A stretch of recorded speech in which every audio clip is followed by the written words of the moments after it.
بسم الله الرحمن الرحيم، والصلاة والسلام على أشرف المرسلين سيدنا محمد وعلى آله وصحبه أجمعين. السلام عليكم ورحمة الله وبركاته. رب تكونوا جميعا بخير. النهاردة من خلال بعض الأسئلة لبعض الإخوة المتابعين للقناة، الإخوة الهواة يعني والمبتدئين، بيعرضوا لي أسئلة كتير عن دايرة الباور ومشاكلها وإزاي يحلوها. طيب النهاردة كلنا عارفين أهمية دوائر الباور في الأجهزة الحديثة. أي جهاز حديث دوائر الباور النبضية الحديثة دي بالذات مفيش جهاز حديث بيخلو منها. أي جهاز بيستمد طاقته أو دايرة تغذيته من وحدة الباور أو من دوائر الباور النبضية الحديثة دي. كل الأجهزة الحديثة بتشتغل من خلال دوائر الباور النبضية. عشان تفهم دوائر الباور النبضية ديت وتتعامل معها بكل سهولة وتتعامل معها باحتراف، يجب عليك أنك تفهم وتبقى هاضم بعض المعلومات المعينة اللي هقول لك عليها النهاردة. ولو فهمت اللي أنا بقوله هتتعامل مع أي دايرة باور بكل سهولة، لأن حقيقة لو فهمت دايرة الباور وفهمت صيانتها وفهمت إزاي تحل مشاكلها، يبقى أنت يعني تعديت أو تخطيت 90% من كفاءتك في الصيانة. لأن أغلب الأعطال أو 90% من الأعطال بتكون في دوائر الباور أو بسبب دوائر الباور في جميع الأحداث، في جميع الأجهزة، إن كان شاشة، إن كان كمبيوتر، إن كان أي جهاز إلكتروني حديث. فدائرة الباور الحقيقة بتشكل أهمية كبيرة، يجب علينا نفهم. أنا هقول لك النهاردة أو هوضح لك بعض الأمور اللي من خلالها تقدر تتخطى أي عقبة أو تتعامل مع أي عطل أو أي مشكلة في أي دايرة باور بكل سهولة وبأسرع ما يمكن، مع الحفاظ على نظافة الدايرة وبدون الدخول في أي تلفيات ليها زيادة عن اللي بتبقى جاية فيها. أنا هديك بعض المعلومات لو تمكنت منها أو فهمتها هتتعامل مع أي دايرة باور بكل سهولة. خليك معايا وركز معايا وسمعني الصلاة على حضرة النبي، وانتبه جيدا للكلام ده، لأن دي معلومات غالية ومهمة مش أي حد هيقولها لك. خطوات مهمة يجب أنها تتوفر في أي دايرة باور حتى تتمكن دايرة الباور من الإقلاع. إيه هي العوامل ديت؟ لا ده اللي هقوله لك دلوقتي في الفيديو دوت. نظرة مبدئية على دوائر الباور.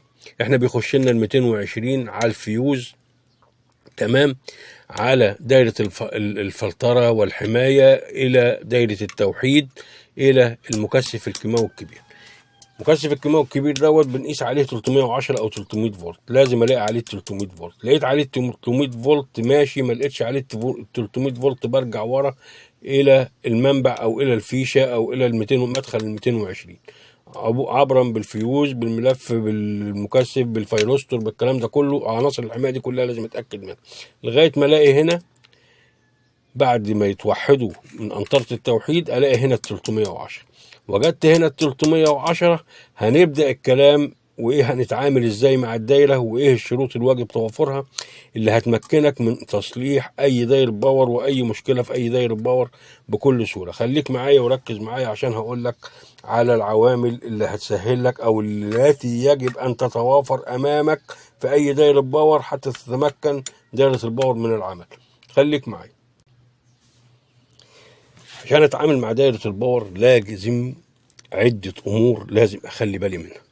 اول ما امسك اي دايره باور فيها اي مشكله، اول عامل لازم اتاكد من انه موجود، او اول خطوه لازم اعملها، لازم اقيس على المكثف الكبير اللي هو 400 فولت، اقيس عليه 300 فولت او 310 فولت.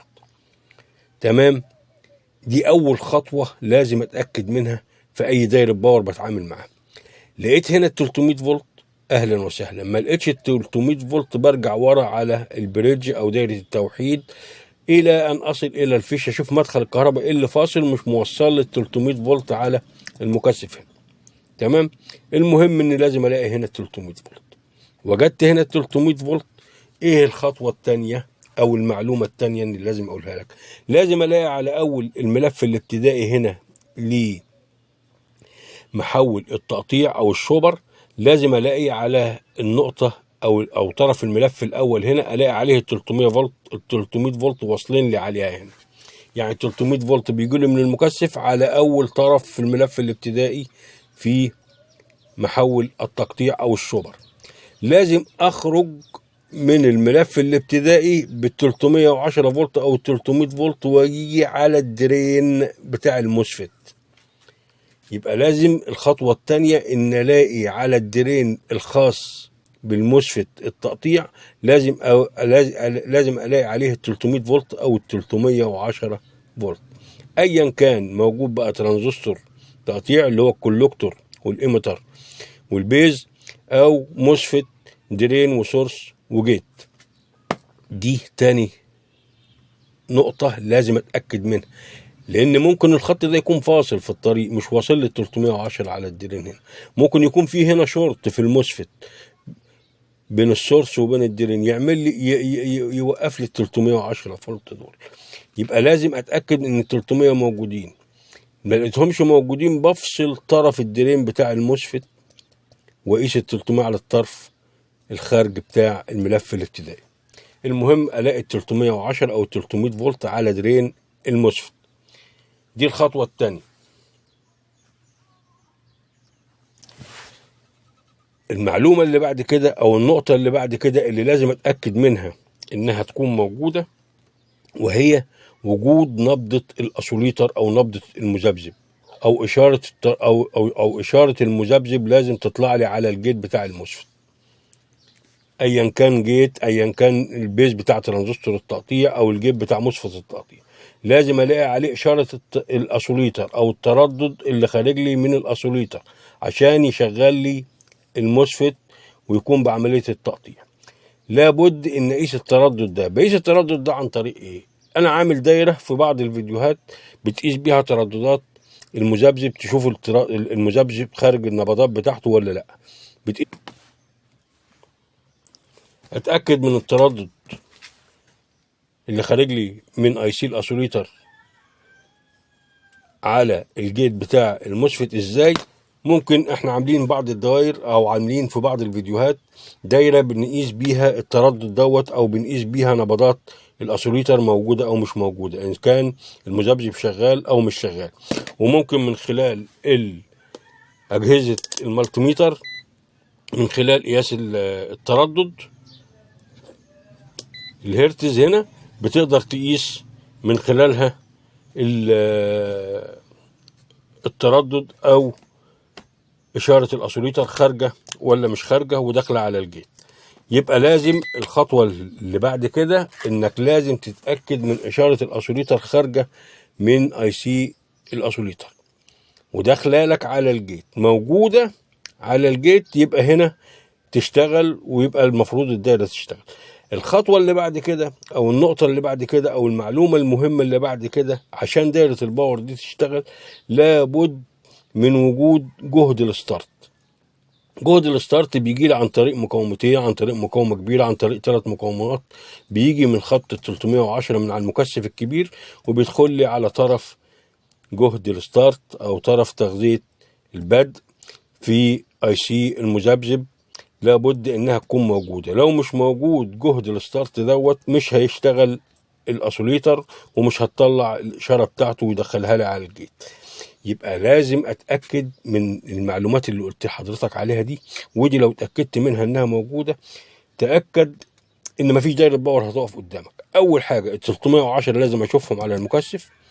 تاني حاجه لازم يقولوا على اول الملف الابتدائي ويخرجوا لي منه ويدخلوا لي على تالت حاجه يدخلوا لي على الدرين بتاع الموسفيت.